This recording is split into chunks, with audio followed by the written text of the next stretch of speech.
रहेगा। जय जय श्री महाकाल।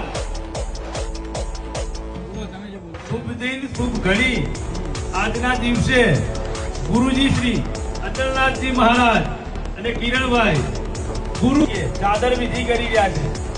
આદેશ આદેશ આદેશ।